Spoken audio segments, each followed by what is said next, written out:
سوچئے آپ، بھائی فرض کیجئے کسی شخص نے بے حرمتی کر دی تھی قرآن کی، نیوز ویک نے کیوں چھاپا؟ کیا اسے پتہ نہیں تھا کہ مسلمانوں کے جذبات مجروح ہوں گے؟ کیوں چھاپا؟ یہ اس لیے چھاپا ہے کہ دلاورس دزدے کہ بکف چراغ دارد، چور کتنا طاقتور ہے اور کتنا خود اعتمادی ہے، دلاوری ہے اس میں کہ وہ ہاتھ میں چراغ لے کر آیا چوری کرنے کے لیے۔ لوگ دیکھ لیں گے کون ہے، پہچان لیں گے، لیکن اسے ڈر ہی نہیں۔ آج امریکہ کو کوئی ڈر نہیں، کرو جو مرضی ہے۔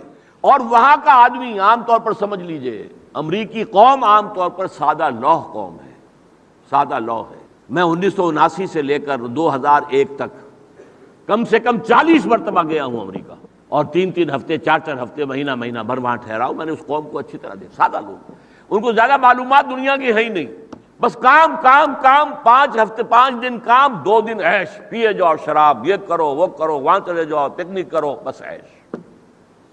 لیکن یہ میڈیا، الیکٹرانک میڈیا نے ان کے دماغوں کے اندر زہر بھر دیا ہے۔ انہوں نے سارا ڈسکریڈٹ کیا ہے قرآن کو بھی اور محمد رسول اللہ کو بھی صلی اللہ علیہ وسلم۔ یہ قرآن خونی کتاب ہے، جب تک یہ قرآن دنیا میں ہے امن قائم نہیں ہو سکتا۔ لائٹ جارج کی بات آج گونج رہی ہے پوری دنیا کے اندر، لہذا ان کے سپاہی بڑے جو ہیں وہ سادہ لوگ دشمنی کے اندر شیر ہو گئے، اور وہ قرآن کے ساتھ وہ کچھ کر رہے ہیں جس کا ہم تصور نہیں کر سکتے۔ میں زبان سے نہیں کہنا چاہتا کہ فلش میں بہایا جا رہا قرآن مجید، ہوا ہے، لیکن یہ کیوں ہوا ہے غور کیجئے۔ اس لیے وہ ٹیسٹ کر رہے ہیں ذرا مسلمانوں میں کوئی غیرت باقی ہے یا نہیں۔